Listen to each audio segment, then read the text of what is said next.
बात करेंगे बड़ी खबर की। दिल्ली जनकपुरी इलाके में बाइक सवार की मौत का मामला अब तूल पकड़ रहा है, क्योंकि बाइक सवार युवक एक गड्ढे में गिर गया और इस वजह से उसकी जान चली गई। गड्ढे में गिरने से उसकी मौत हो गई।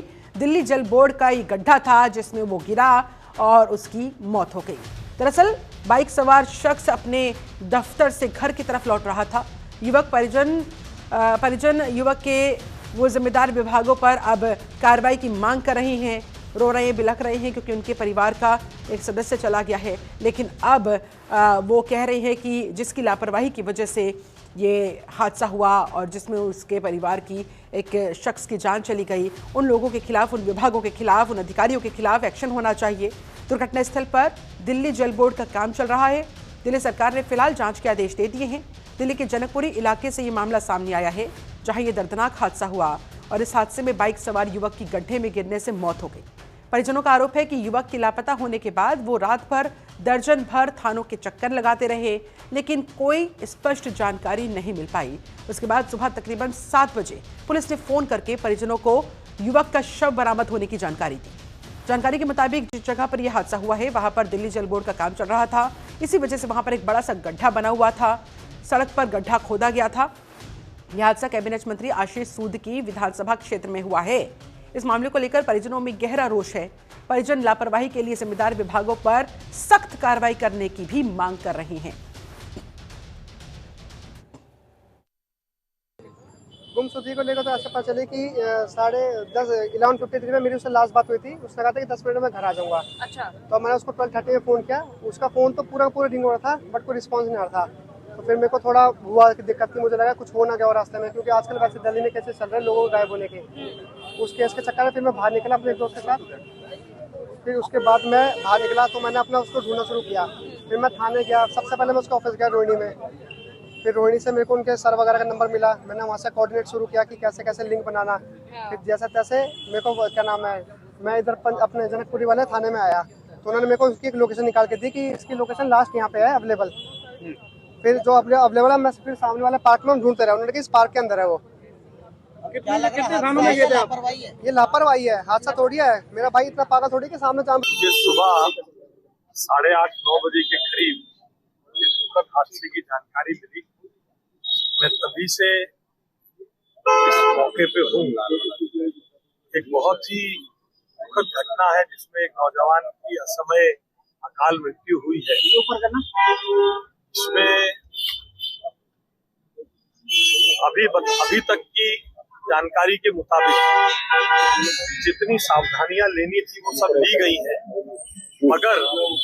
मगर मैंने तुरंत जल बोर्ड का जो ये काम चल रहा है इसकी सभी सावधानियों की जानकारी लेने का और उसकी जांच करने का निर्देश दिया है।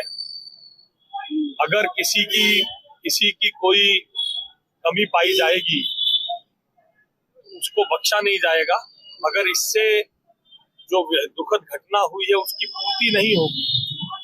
जल बोर्ड ने 3 दिन पहले ही सभी सुरक्षा मानकों के ऑडिट किए थे, सर्कुलर जारी किया था। उसके बावजूद बैरिकेड अभी जो अपीयरेंटली दिखता है बैरिकेड्स थे, मगर यहाँ के पुलिस सीसीटीवी जांच रही है। कैसे दुर्घटना हुई उसको जांचने की कोशिश कर रहे हैं। मैंने सभी उच्च अधिकारियों को और DCP traffic, joint CP traffic, उन सबको अप्रेज किया है इस बाजू की सड़क के ट्रैफिक को ठीक करने के लिए। और इन सब के बाद भी अगर जांच में ठेकेदार या जल बोर्ड के किसी अधिकारी की कोई भी कमी पाई जाएगी इस साइट पर काम करने में सुरक्षा मानकों का ध्यान रखने के लिए, उनमें से किसी को भी बख्शा नहीं जाएगा।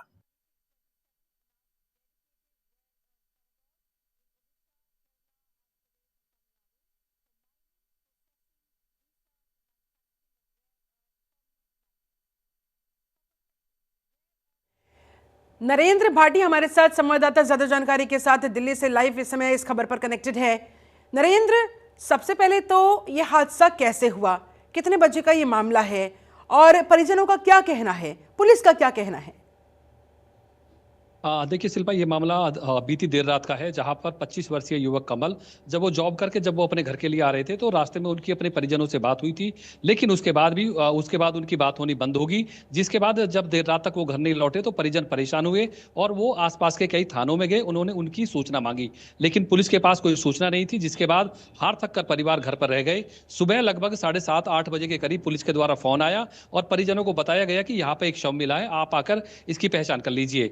और जब वहां पर परिजन पहुंचे तो वहां पर जो देखा गया, एक गड्ढा सड़क के बीच में खोदा गया था। वो वहां पे जल विभाग और पीडब्ल्यूडी का वहां पे काम चल रहा था। जो गड्ढा था, उस गड्ढे में बाइक सवार कमल वहां पे गिर गए और उनकी वहां पर मौत हो गई थी।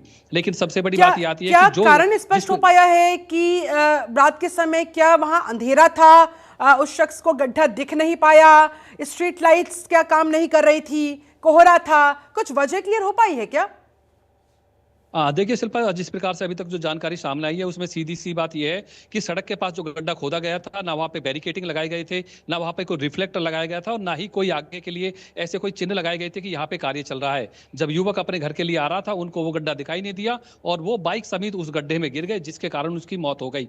लेकिन सबसे बड़ी बात यही आती है कि जिस प्रकार से जल विभाग की जो लापरवाही थी, उसी ने उस व्यक्ति की जान ली है। और इसके साथ ही पूरे देश ने यह भी देखा था कि नोएडा में जो 16 जनवरी की रात को जहां पे एक सॉफ्टवेयर इंजीनियर भी प्रशासन की गलती के कारण अपनी उसकी मौत वहां पे हो गई थी, लेकिन उससे भी सबक ना लेते हुए उसी प्रकार का हादसा अब ये दिल्ली में देखने को मिला है। नरेंद्र, आप खुद वहां घटनास्थल पर गए होंगे, वो कितना गहरा गड्ढा था? क्या उस गड्ढे में पानी भरा हुआ था, जिस गड्ढे में युवक अपनी बाइक के साथ ही गिर गया, जिस वजह से उसकी जान चली गई? और जाहिर तौर पर उसने वहां पर हेल्प के लिए भी पुकारा होगा। क्या किसी को कुछ सुनाई नहीं दिया? कुछ प्रत्यक्षदर्शी क्या वहां पर मौजूद थे, नहीं थे? इस बारे में कोई अपडेट? देखिए शिल्पा, जिस प्रकार से अब जो वहां पे देखा गया घटना, तो जो गड्ढा है वो लगभग 10 फीट के करीब गहरा है और जैसे ही वो बिल्कुल सड़क के किनारे बना हुआ था, कमल जब अपने ऑफिस से जब घर के लिए लौट रहे थे तो अचानक जब उनकी बाइक उसमें गिरी तो उसके साथ ही वो जो संभावना है कि वो वहां पे बेहोश हो गए। हालांकि वो कुछ देर तक वहां पे जीवित रहे होंगे, जिन्होंने अपनी मौत को बिल्कुल नजदीक आते हुए देखा और हो सकता है कि उन्होंने अपनी मदद के लिए भी आसपास का प्रयास किया हो, लेकिन उनकी जो स्थिति है वो लगभग ऐसी लग रही है कि वो गड्ढे से उठ नहीं पाए, जिसके कारण कुछ देर के बाद उनकी वहां पे मौत हो गई। हालांकि जो परिजन थे वो लगातार पुलिस के संपर्क में थे, उनके पास कॉल की जा रही थी, लेकिन फोन जो था वो रिसीव नहीं हो पा रहा था। इस पूरे मामले में अब जो परिजन है उनका साफ तौर पर यह कहना है कि जिस प्रकार से जिन विभाग की लापरवाही है, जिन अधिकारियों की लापरवाही तो है, ऐसे में नरेंद्र, क्या लापरवाह अधिकारियों की नींद टूटी? इसी बात का इंतजार कर रहे थे क्या वो? देखिए जी, जिस प्रकार से अभी हादसा हुआ है उससे देखते हुए लग रहा है कि जो अधिकारी हैं वो बिल्कुल लापरवाह बने हुए हैं, क्योंकि जब इतना बड़ा गड्ढा खोदा गया है तो ना वहां पे बैरिकेटिंग की गई है, ना वहां पर रिफ्लेक्टर लगाए गए, ना ही वहां पे कोई साइन बोर्ड लगाया गया है, जिसके कारण एक 25 वर्षीय युवक अपनी जान गंवा चुका है। हालांकि अब जो सरकार है, सरकार के जो मंत्री हैं वो लगातार विभाग पर जांच की बात कह रहे हैं और कह रहे हैं कि जांच के बाद जो भी आरोपी उसमें पाए जाएंगे उनके खिलाफ कार्रवाई की जाएगी। लेकिन सबसे बड़ा सवाल ये उठता है कि जिस प्रकार से जब ऐसे हादसे होते हैं, विभाग जब वहां पे काम कर रहा होता है तो विभाग वहां पर बिल्कुल चौकस क्यों नहीं रहता, सचेत क्यों नहीं रहता? क्या इन हादसों का विभाग इंतजार करता है जिनमें जो भी व्यक्ति है वो अपनी जान गंवा दे? हालांकि उसके बाद जो जांच की बात की जाती है, इंजीनियर की जान गई ना, लापरवाही की वजह से गई ना, तब भी कोई सबक नहीं सीखा गया। आखिरकार क्यों? कब तक इस तरह से हादसे होते रहेंगे? कब तक इस तरह से गड्ढों के अंदर गिरकर लोग अपनी जान खोते रहेंगे? बहुत शुक्रिया आपका नरेंद्र भाटी इस पूरी बातचीत के लिए, जानकारी के लिए। और देखिए, आपको तस्वीरें भी दिखा रहे हैं जहां पर ये बड़ा सा गड्ढा, देखिए कितना बड़ा ये गड्ढा जो दिखाई दे रहा है, और इसी गड्ढे में बाइक समेत ये शख्स गिरा और रात का समय था। वहां पर आसपास जो जानकारी मिल रही है, कोई बैरिकेडिंग नहीं की गई थी, कोई ऐसा चिन्ह नहीं लगाया गया था, कोई ऐसा साइन मौजूद नहीं था जिससे कि अंदाज़ा लगाया जा सकता हो कि आगे काम चल रहा है या फिर आगे हो सकता है कोई गड्ढा खुदा हुआ हो। और इसी बात की वजह से, इसी लापरवाही की वजह से इस 25 साल के शख्स की जान चली गई। अपने ऑफिस से निकलने के दौरान जब वो घर की तरफ वापस लौट रहा था, अपने परिजनों से उसने बातचीत की कि मैं घर आने के लिए ऑफिस से निकल चुका हूँ, दफ्तर से निकल चुका हूँ। लेकिन देर रात तक जब ये शख्स अपने घर नहीं पहुँचा, उसके बाद परिजन परेशान हो गए, परेशान होकर इधर उधर उसको खोजने लगे, लेकिन किसी को भी दूर दूर तक ये अंदाज़ा नहीं था कि ऐसा कोई हादसा उसके साथ हो सकता है। उसके बाद फिर वो थाने भी गए, वहाँ पर गुमशुदगी की रिपोर्ट भी उन्होंने दर्ज करवाई और सुबह सवेरे 7 बजे के आसपास फिर परिजनों के पास पुलिस की तरफ से कॉल आता है और गड्ढे में किसी शख्स के गिरे होने की जानकारी मिलती है और उसके बाद फिर शव को अपने कब्जे में पुलिस लेती है और परिजनों को इन्फॉर्म करती है।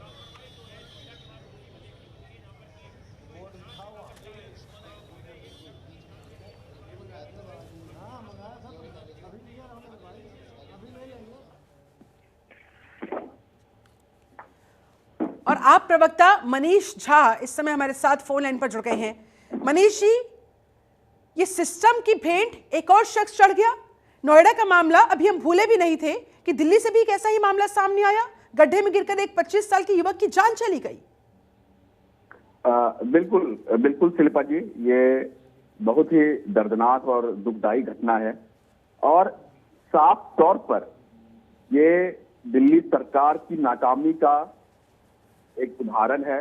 जिस प्रकार से दिल्ली सरकार दिल्ली को एक अच्छा गवर्नेंस देने में फेलियर साबित हुई है पिछले 1 साल में। अभी आप देखिए ना, नोएडा के घटना को घटे हुए लगभग 1 महीना भी नहीं हुआ था और ठीक उसी प्रकार से ये घटना, और ये तो साफ साफ पर नेग्लिजेंस है। आपको पता है कि जनकपुरी डिस्ट्रिक्ट सेंटर जो है काफी भीड़ भाड़ वाला एरिया है, मेन रोड है और वहां पर दिन रात 24 घंटा चहल पहल रहती है, लोग आते जाते हैं क्योंकि वो मेन पास है में PWD की बड़ी सड़क है और वहां पे दिल्ली जल बोर्ड ने कई दिनों से गड्ढा खोद कर रखा हुआ था। आसपास के हमें ये पता चला कि आसपास के जो RWS वाले हैं उन्होंने कई बार इसको लिखित शिकायत की थी ताकि कोई अनहोनी ना हो जाए। फिर भी जो सरकारी महकमा है और सरकार पूरी तरीके से कुंभकर्ण की नींद सोई हुई थी। और सबसे पहले तो हम मांग करते हैं कि जो इसमें जो भी एजेंसीज हैं और सरकार के ऊपर इस पे FIR दर्ज किया जाए, मर्डर का FIR दर्ज किया जाए, क्योंकि जानबूझकर ये हादसा होने का वेट किया जा रहा था। आप बताइए, इस प्रकार से जब RWS लिख के दे रहा है वहां पे जो आसपास के RWS है कि यहाँ पे कोई भी ऐसा घटना घट सकता है जिसमें किसी की मृत्यु हो सकती है, फिर भी उन सरकार के और जो एजेंसीज हैं उनके ऊपर जू रेंग रहा है। परवेश वर्मा जी बोलते हैं कि हम गड्ढे को भर रहे हैं ताकि वहां पे कोई ऐसा ना हो। मनीष जी, देखिए सवाल तो यही खड़ा हो रहा है ना कि गलती किसी की और खामियाजा कोई और भुगत रहा है, और वो भी चोट नहीं लग रही है, लोगों की जान जा रही है। ना जाने दिल्ली में और मौत के ऐसे कितने गड्ढे होंगे, कम से कम अब तो आंखें खुल जाए। मैं आपको बता देता हूँ, ये घटना और पिछले 1 साल की घटना को मैं बता देता हूँ। सरकार की नेग्लिजेंस की वजह से सैकड़ों डेथ हुआ है। कहीं ओवरफ्लो नाला में डूबकर किसी की मृत्यु हो गई, दीवार गिरने की वजह से छोटे बच्चे जो है खुले सीवर में गिरकर उनकी जान चली जाती है। कहीं बिजली का जो है जो प्रवाह है, जो करंट है, वो उसकी वजह से बिजली करंट लगने से मृत्यु हो जाती है, यमुना में डूब के मृत्यु हो जाती है। तो सरकार जो है, अभी भी मुझे लगता है कि सरकार और एजेंसीज जो प्रशासन है उनके साथ इनका तालमेल नहीं है और अनुभव की जो कमी है साफ देखने को आ रहा है, जिसकी कीमत जो है लोग अपनी जान दे के चुका रहे हैं। बताइए, नोएडा ऐसे एरिया में क्योंकि जहाँ पे इतना बड़ा ये हादसा हुआ, सभी मीडिया सब लोग पूरे देश में ये ऐसा हुआ, लग रहा था कि कम से कम चलो अब तो प्रशासन कम से कम सही काम करेगा, लेकिन ठीक इसके विपरीत कोई भी जिम्मेदारी लेने को तय नहीं। यहाँ पे जिम्मेदारी तय करना बहुत जरूरी है और सिर्फ जिम्मेदारी नहीं, जिम्मेदारी लेकर उस पर कार्रवाई करना ताकि एक एग्जाम्पल सेट किया जा सके, ताकि और किसी नौजवान की मृत्यु ना हो। आप सोचिए जरा, उस घर के, उस परिवार के, उस छोटे बच्चे का मनोवेश सोचिए कि कैसे वो, जब वो फोन पे बात हुई कि मैं घर से निकल गया हूँ ऑफिस के लिए, मैं घर पहुंच रहा, उसके घर वाले वेट कर रहे होंगे, बच्चे वेट कर रहे होंगे, और जब वो घर नहीं पहुंचता है तो उसकी मनोदिशा सोचकर ही जो है पीड़ा होता है और रोकते खड़े हो जाते हैं। तो सरकार कहीं न कहीं जिम्मेदार है और ये प्रशासनिक और सरकारी लापरवाही की वजह से ऐसी घटना पार्टी में है। विपक्ष के नाते आप लोगों की भी जिम्मेदारी बनती है। आप लोग कैसे इस तरह की दिल्ली में जहां जहां मौत के गड्ढे खुदे हुए होंगे इस मुद्दे को कैसे उठाएंगे? कैसे आगे भविष्य में इस तरह की कोई दुर्घटना ना हो, कैसे रोका जा सकता है, इसको लेकर क्या करिएगा? हम बिल्कुल जोरदार तरीके से अपनी बात रखेंगे, चाहे कोर्ट जाना हो या लोगों के बीच में जाना हो, विधानसभा में उठाना हो, हम अपनी बात उठाएंगे और अब पहले भी उठाते रहे। आपने देखा होगा कि परवेश वर्मा जो मंत्री हैं, उन्होंने किस प्रकार से दावा किया था कि इस बार एक भी गड्ढा जो है, सारा गड्ढा भर दिया जाएगा और जो भी एजेंसीज होगी या जो भी अधिकारी होंगे, अगर वो समय रहते इसका निपटारा नहीं करेंगे तो उन पर एक्शन लिया जाएगा, उनको सस्पेंड किया जाएगा। परवेश वर्मा जी और रेखा गुप्ता जी आकर जवाब दें कि कितने आपने अधिकारियों पे एक्शन लिया है, कितने लोगों को सस्पेंड किया, कितने लोगों पर कार्रवाई की है। सरकार को आगे बड़े बड़े, आप देख रहे हैं कि अनऑथराइज कॉलोनीज में भी घटना घटती रहती है, ऐसी घटना कई बार घटी है, लेकिन दिल्ली के दिल में जो कि डिस्ट्रिक्ट सेंटर है जनकपुरी, काफी भीड़ भाड़ वाला एरिया है, पॉथ एरिया है, वहां पर ऐसा घटना बहुत ही शर्मनाक है। और मैं चाहता हूं कि हम चाहते हैं कि दिल्ली की मुख्यमंत्री रेखा गुप्ता जी आकर इस पर भी प्रेस कॉन्फ्रेंस करें कि ये किसकी जिम्मेदारी है और ऐसा घटना आगे नहीं हो, किस प्रकार से सुनियोजित करेंगे, लोगों को दिलासा दिलाएंगे, लोगों को भरोसा दिलाएंगे, इसका वो वहां पे अपनी बात रखें। आश्वासन तो दे दिया जाता है, यही तो दुर्भाग्य की बात है, यही तो विडंबना की बात है मनीष जी, कि आश्वासन तो सरकारों की तरफ से दे दिया जाता है, लेकिन उन लापरवाह अधिकारियों पर गाज गिरती नहीं है, उनके कानों पर जू रेंगती नहीं है और लोगों को अपनी जान से हाथ धोना पड़ता है। देखिए, इस सरकार की कथनी और करनी में फर्क है। इनकी नीयत ही नहीं है, नीयत में इनकी पूरी तरीके से खोट है, पूरी तरीके से फर्जीवाड़ा वाली सरकार है। और दिल्ली के लोगों सिर्फ अब भगवान के भरोसे रह गए हैं। और आज भी दिल्ली के लोग जो है केजरीवाल जी के पुराने दिन को याद कर रहे हैं। मैं राजनीति में नहीं जाना चाहूंगा, लेकिन बस यही करना चाहूंगा कि आप देखिए कि इस प्रकार से ये घटना घटी है। दिल्ली से रोजाना 55 लोग गायब हो रहे हैं रोजाना। मतलब काफी विडंबना है, काफी भयानक स्थिति है और विस्फोटक स्थिति बनते जा रही है रोजाना। दिल्ली का जो घटना है, दिल्ली के प्रशासन, दिल्ली की सरकार जो है पूरी तरीके से फेलियर है अपनी जनता को सुरक्षा और एक अच्छी लाइफ देने, पूरी तरीके से हताश और फेलियर साबित हुई है। इस सरकार का सिर्फ और सिर्फ ध्यान जो है किस प्रकार से डेटा का फर्जीवाड़ा करके अपने आप को अच्छा साबित करें, अपने आप को किताबों और जो है नंबर में सही रखें, ताकि इनको जो है अच्छा मार्क्स मिल सके। लोगों के बीच में सोशल मीडिया और प्रचार प्रसार में ये सरकार व्यस्त है। इनको लोगों के जान माल से कोई भी चलिए मनीष शाह साहब, अब आप हमारे साथ बने रहे सर, आप बने रहे हमारे साथ इस समय वरिष्ठ पत्रकार योगेश सोनी साहब भी जुड़े हुए हैं। योगेश जी, ये सिस्टम की गलती, खामियाजा लोगों को अपनी जान से भुगतना पड़ रहा है, एक और मौत। शिल्पा, सबसे बड़ी बात क्या है कि विदाउट पॉलिसी, विदाउट किसी नियम कानून के जब ये चीजें होती हैं तो बड़ा दुख होता है। पहले तो आप ये एक अपने मन में फील करके देखिए, जिस घर का बच्चा, जिस घर का पति, जिस घर का बेटा, जिस घर का चिराग गया है, वो सिस्टम कितना असफल हो सकता है, ये इसका सजीव उदाहरण है।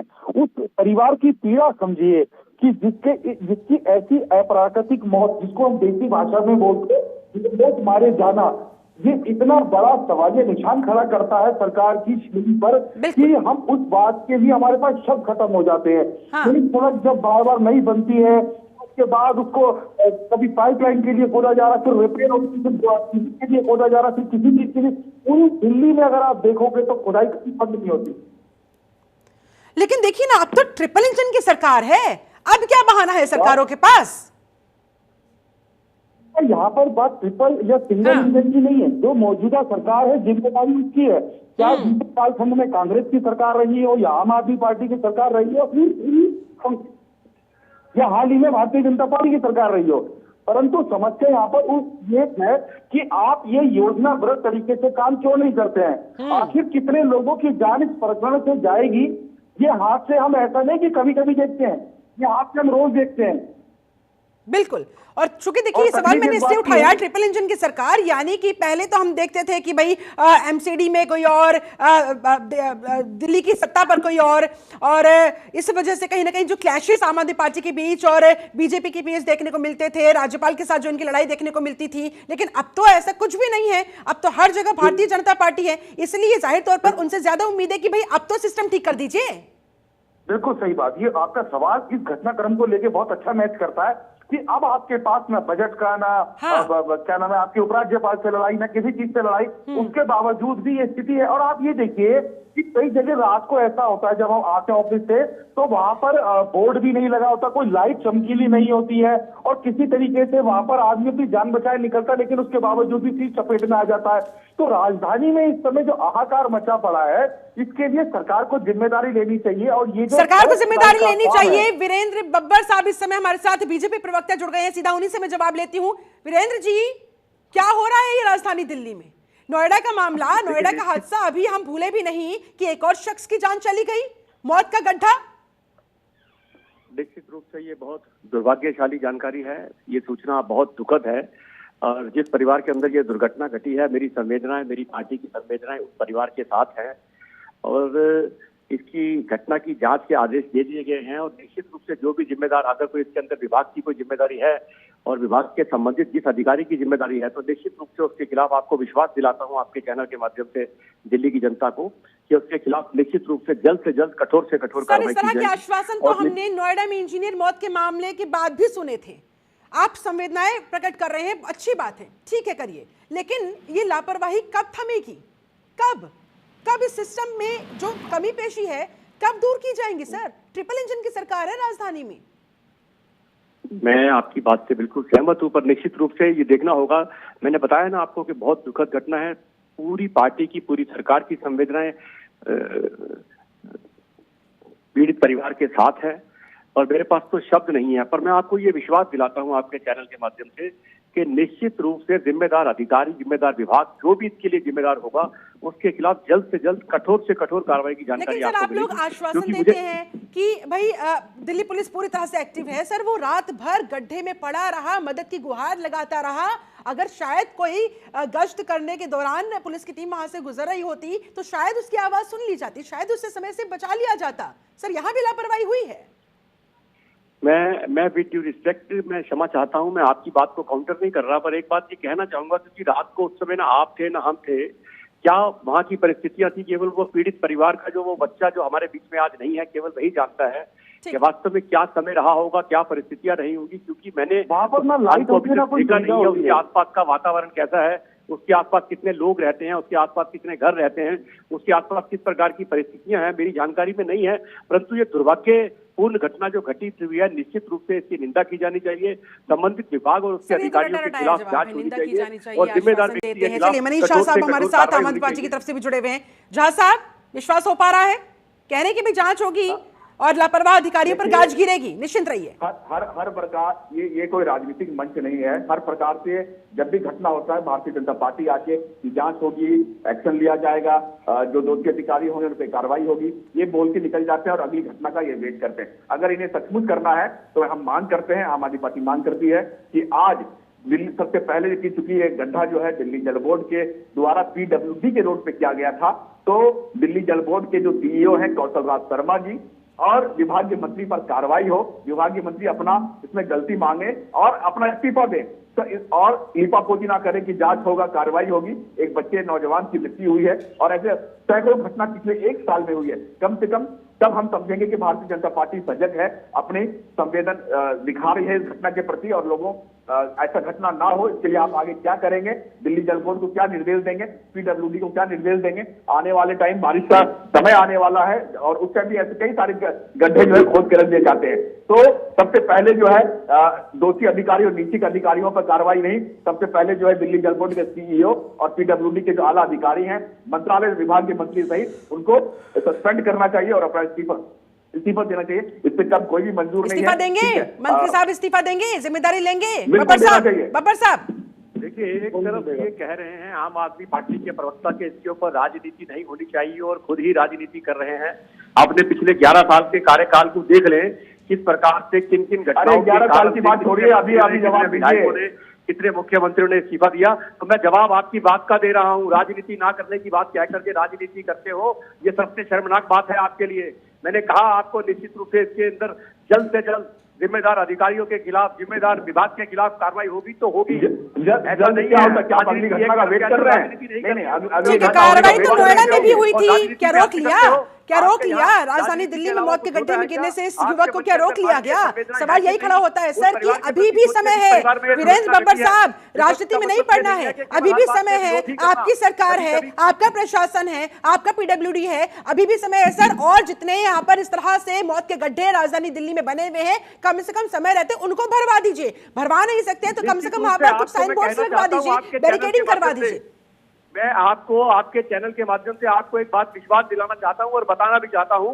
पिछले दिनों आपको याद होगा हमारे पीडब्ल्यूडी मंत्री प्रवेश वर्मा जी ने पूरी दिल्ली के अंदर जितने भी गड्ढे थे, एक ही दिन में 13,000 से ज्यादा गड्ढे भराने का सराहनीय कार्य किया था। उसके ऊपर भी ये आम आदमी पार्टी के उस समय जो नेता है वो उस समय भी अल्लाप रहे थे कि ये कौन से गड्ढे भरवा रहे हैं, इतने गड्ढे आए कहां से। ये 11 साल की सरकार जो गड्ढे छोड़ गई उसको भरवाने का काम अभी भारतीय जनता पार्टी सरकार कर रही है। 11 साल में क्या किया नहीं किया, लेकिन ये तस्वीरें देखिए, ये तस्वीरें देखिए सर, बाइक गड्ढे से निकाली जा रही है, बाइक गड्ढे से निकाली जा रही है और जब युवक को गड्ढे से निकाला गया तब तक उसकी जान जा चुकी केवल राजनीति नहीं करते, आप लोगों हम के केवल बात नहीं सिस्टम करते। पर, आप लोगों के सिस्टम के मुंह पर जोरदार तमाचा है सर। इन्होंने भर दिया, तो सिर्फ मैं आपको याद दिला देना चाहता हूँ, आपके चैनल के माध्यम से बात रखना चाहता हूँ, परवेज वर्मा जी के गांव चले जाइए, नांगलोई मुंडका रोड जो है, रोहतक रोड है, गड्ढों से भरा है, या वो गड्ढे में सड़क है, सड़क में गड्ढा, वो भूल गए। तो किस गड्ढे भरने की बात कर रहे हैं? सिर्फ कागजी कार्रवाई और कागजी में सरकार चल रही है, हवाई में ये सरकार चल रही है। और जब गड्ढा कैसे आ गया भाई, ये गड्ढा कैसे आ गया? ये तो पीडब्ल्यूडी की सड़क है, ये गड्ढा कैसे आ गया? इसकी जिम्मेदारी कौन लेगा? जिम्मेदारी बताइए ना। ठीक है, मुझे एक दूसरे पर ब्लेम गेम में नहीं जाना है सर। मकसद है कि लोगों की जान बचनी चाहिए, इस तरह के गड्ढे भरने चाहिए, और अगर गड्ढे नहीं भरे जा सकते तो कम से कम वहां पर साइन बोर्ड्स होने चाहिए, वहां पर कम से कम बैरिकेडिंग की जानी चाहिए ताकि लोग उसको देख सके और वो बच सके। आप दोनों का बहुत बहुत शुक्रिया मेरे साथ इस चर्चा में जुड़ने के लिए।